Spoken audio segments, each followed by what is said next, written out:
Debout les Français et nous poursuivons avec Brigitte Lapeyronie qui est avocate et donc responsable locale pour Reconquête. Bonjour madame, merci d'être avec nous. Est-ce que vous nous entendez bien?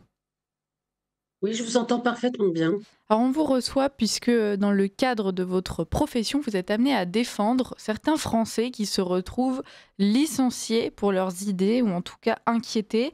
C'est le cas donc dernièrement de ce professeur qui est harcelé véritablement par l'équipe pédagogique de son collège, qui est harcelé par le rectorat, que vous avez choisi de défendre. Donc on ne citera pas son nom, on évitera les détails trop précis sur cette affaire puisque c'est déjà assez difficile pour elle. Mais est-ce que vous pourriez commencer par nous expliquer exactement ce qu'elle endure, comment est-ce que cela est arrivé? Et puis ensuite, on élargira pour comprendre en quoi cette question est finalement quelque chose qui peut concerner chaque Français qui penserait différemment de ce que le système souhaite. Alors, tout d'abord, bon, je précise que ma cliente a jamais demandé cette médiatisation, ça Mm. c'est très important. Elle était, comme des millions de Français, une adepte des réseaux sociaux, sous anonymat bien évidemment. Elle a jamais parlé de son métier, elle a jamais donné d'éléments qui pouvaient, enfin, faire en sorte qu'elle soit reconnue et Mediapart l'a doxée. Voilà, donc Mediapart a divulgué ses coordonnées personnelles, ce qui en a fait une cible directement. Pour, notamment les islamistes et tous les LFistes, bas de plafond, qui se jettent, tout de suite, sur les gens dits d'extrême droite et la difficulté, c'est que, bah, le fait que ces coordonnées aient été dévoilées, une dizaine, donc c'est pas toute l'école, hein, c'est pas tout le système scolaire, c'est pas tout le rectorat, c'est une dizaine de personnes, bah, ont décidé de faire grève pour l'empêcher de reprendre le travail. Donc voilà, maintenant c'est le chantage à la grève. Quand vous n'avez pas, les mêmes idées, que vos petits collègues, à l'éducation nationale et ben, on déclenche un préavis de grève sous prétexte fallacieux de risques psychosociaux et on vous empêche de reprendre le travail. Et en fait, ce qui m'a alertée, c'est que c'est pas le premier dossier que j'ai, dans ce sens-là. Et bon, moi, j'ai un petit cabinet, hein, je suis, avocat, individuel, donc je me dis: «Si moi, en l'espace de quelques mois, j'en suis déjà à 3 dossiers, j'imagine dans d'autres cabinets». Et là, pour le coup, c'est un réel danger pour la démocratie et ça, on peut plus le laisser passer. Et moi, j'invite, tous les Français qui sont victimes, de mise à l'écart au travail, de placardisation, de licenciement, aux raisons de en réalité, en raison d'opinions politiques, à se mobiliser et à ne pas laisser passer ça parce que là, pour le coup, on a vraiment une vraie difficulté, au niveau de la démocratie, hein. J'ai déjà eu l'occasion de m'expliquer, sur le sujet et ça peut plus perdurer. Donc il Mm. faut faire quelque chose.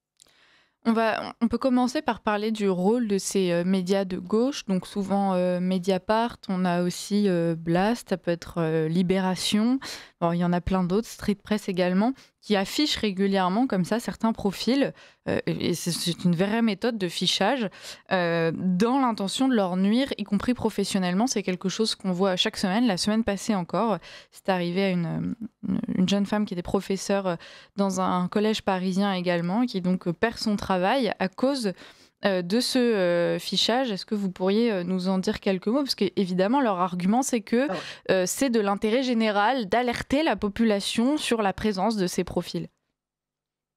Et en réalité, c'est pas du tout de l'intérêt général, c'est de la divulgation de données personnelles et c'est prohibé. Et ils le savent très bien. La difficulté, c'est que quand on porte plainte, ben, après en règle enfin, ce que les gens savent pas, c'est que souvent les plaintes sont classées sans suite.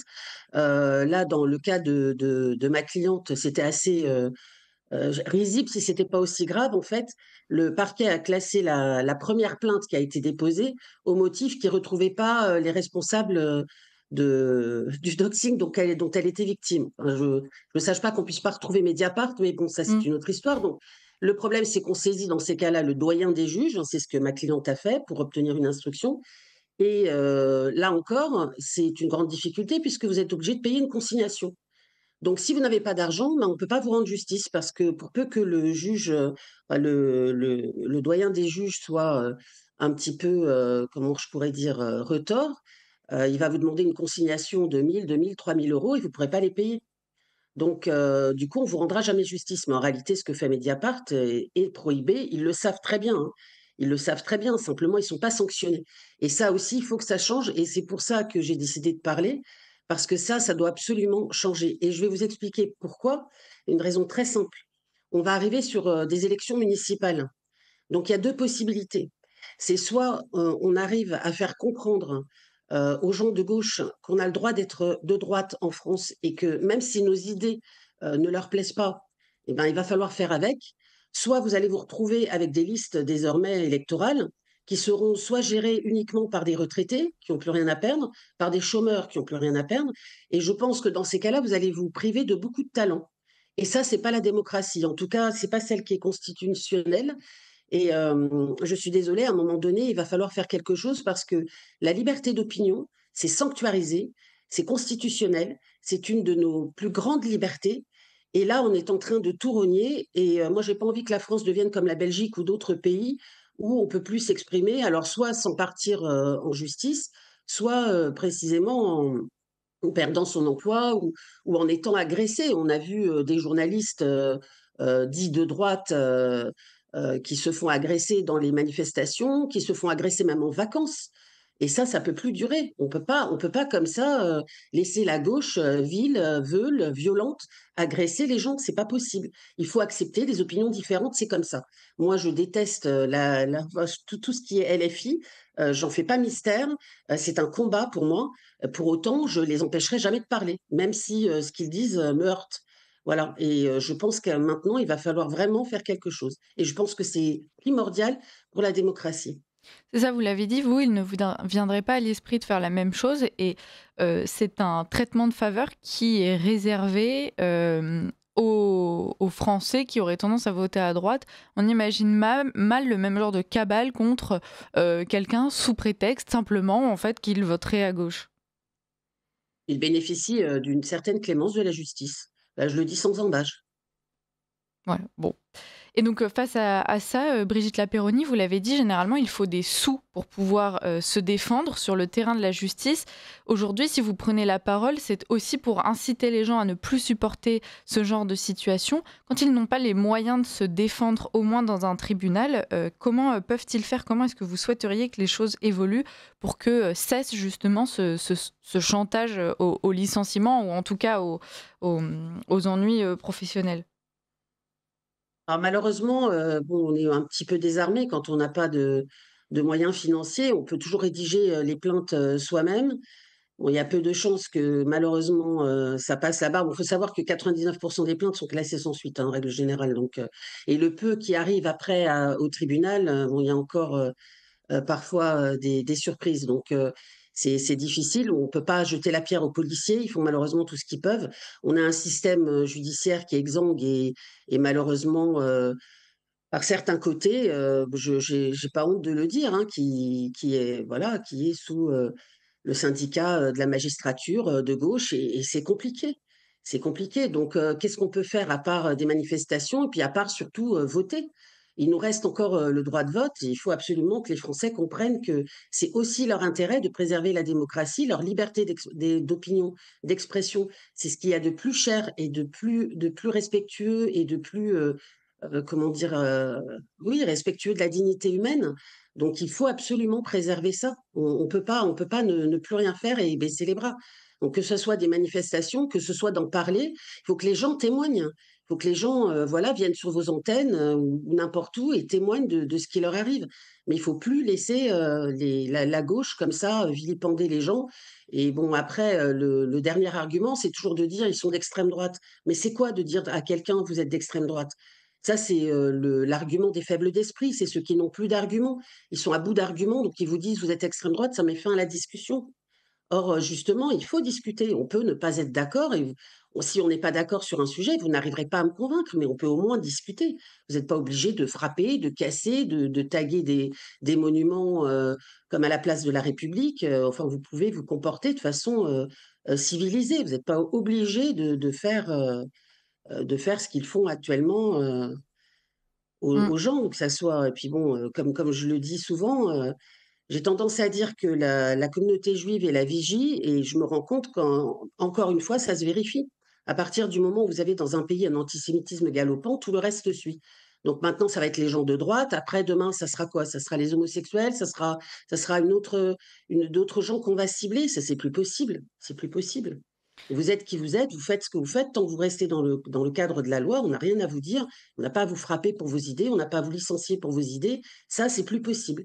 Donc moi, j'ai l'intention de siffler les arrêts de jeu, et y compris auprès des syndicats, parce que les syndicats aussi jouent, je Mmh. pense, dans voilà, enfin, dans une mauvaise cour, dans la mesure où, par exemple, dans le cas de ma cliente, la CGT et la CFDT, ce qui est assez peu courant, participent au harcèlement et à la discrimination. Et ça, c'est aussi plus acceptable. On a des syndicats maintenant qui sont politisés, je rappelle qu'ils sont subventionnés et largement avec de l'argent public, et donc on ne peut plus laisser faire ça non plus. Soit ils font de la politique, soit ils font du syndicalisme et ils aident les ouvriers, mais ils peuvent pas se permettre d'aller, avec la meute, harceler une personne sous prétexte qu'elle a des idées de droite. Ça, c'est plus possible. Donc voilà, Quand, vous je dites tenais à faire ce coup de gueule du matin. non, mais alors vous avez raison d'une part et de l'autre quand vous dites qu'effectivement les gens doivent aussi, oser affirmer leurs idées et avoir le courage de le faire, c'est peut-être parce qu'aujourd'hui beaucoup de Français se sentent isolés justement face à cette meute dont vous nous parlez, Brigitte Lapéronie. En réalité, ces Français-là sont beaucoup plus nombreux qu'on en a l'impression. Simplement, ils ont l'habitude de se taire ou de se cacher par peur et c'est vrai qu'il serait peut-être temps, de prendre la parole et d'affirmer plus ses idées, ce qui permettrait au moins d'équilibrer a priori le rapport de force. On voit aujourd'hui que sur des thématiques comme l'immigration, par exemple, il y a une large majorité des Français qui est d'accord sur le sujet et qui ne va pas dans le sens de la gauche. Et c'est le système est pervers, c'est qu'en fait, les gens se taisent justement pour éviter, soit d'être, mis au banc de la société, soit d'être insultés, ou autre, et c'est là le problème. C'est qu'en fait, on parle toujours de cette majorité silencieuse, mais on est bien plus nombreux à être respectueux des lois, à être, voilà, avoir des idées, qui sont pas des idées, je suis désolée, d'extrême droite. Dire qu'aujourd'hui il y a trop d'immigration, c'est pas être raciste, c'est un fait, et ça plombe l'économie, ça plombe tout. Donc c'est pas possible, c'est pas possible à chaque fois: «Ah ben vous êtes d'extrême droite parce que vous soulevez une problématique». Je veux dire, la problématique de l'immigration, c'est un vieux serpent de mer, on le sait, et ça plaide pas pour les immigrés qui viennent en France et qui sont intégrés et qui travaillent tous les matins non plus. C'est pas leur rendre service que de mettre, cette problématique sous le tapis. C'est pas en parler que d'être raciste. Il y a une grande majorité de Français ne sont pas racistes, c'est une fadaise de dire ce genre de choses. Donc, voilà, moi, je suis absolument, dépitée de voir, bah, ce que la France est en train de devenir. Mm. Et en fait, cette histoire de liberté d'expression, je l'ai souvent dit, je l'ai souvent répété, à partir du moment où on vous empêche d'exprimer votre opinion, là, c'est le début de la fin. Parce qu'à un moment donné, de toute façon, il y a autre chose qui viendra, hein. Ça sera, on vous regardera ce que vous allez dépenser, on vous dira comment il faut prendre votre voiture, pas votre voiture, et vous serez plus libre du tout. La liberté d'opinion, c'est vraiment quelque chose qu'il faut absolument défendre à tout prix, et donc effectivement, il faut que les gens se mettent à en parler. Il faut plus avoir peur. Il faut se dire que maintenant, ça suffit, et il faut parler, il faut dénoncer, parler, porter plainte quand on a ce genre d'atteinte, et surtout, expliquer, bah, aux autres que non, on a le droit de penser ce qu'on pense, on a le droit de dire ce qu'on a envie de dire. À partir du moment où ça reste dans le cadre de la loi et qu'on n'est pas répréhensible, il faut que ça s'arrête. Moi, je l'ai souvent dit, qu'est-ce qu'on dirait si moi je prenais la tête d'un groupe d'avocats dits de droite et que j'allais dans les tribunaux, à chaque fois qu'une personne ou qu'un avocat qui défend, une personne immigrée ou autre, si on avait des pins, on disait stop à Mm. l'immigration, et cetera, et qu'on allait mettre le bazar dans une salle de tribunal. On dirait quoi? Et les Effectivement. gens auraient raison d'être horrifiés. Et c'est exactement ce qui se passe. C'est exactement ce qui se passe. C'est-à-dire que là, vous avez des gens qui sont là et qui vous empêchent de travailler, qui vous empêchent d'ouvrir un commerce, qui vous empêchent, et qui vous ciblent. Et ça, c'est absolument pas normal. Ouais. Et ça aussi, enfin, les journaux de type Mediapart, etc., qui commencent à balancer les noms en jetant les gens en pâture, en sachant pertinemment que si vous êtes, entre guillemets, qualifié d'extrême droite, vous risquez rien de moins que de vous faire égorger, hein. Je rappelle quand même que Samuel Paty et Dominique Bernard y ont eu droit aussi, et c'est juste horrible, c'est juste horrible. Donc on peut Brigitte, pas La- laisser faire ça, on peut plus laisser faire ça. Voilà, et on vous remercie de vous engager auprès de ces gens qui subissent donc ce fichage de la part des médias de gauche et qui ensuite subissent le harcèlement de leurs lecteurs, donc dans le cadre professionnel.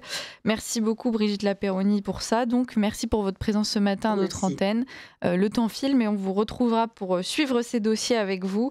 Bon courage et à très bientôt.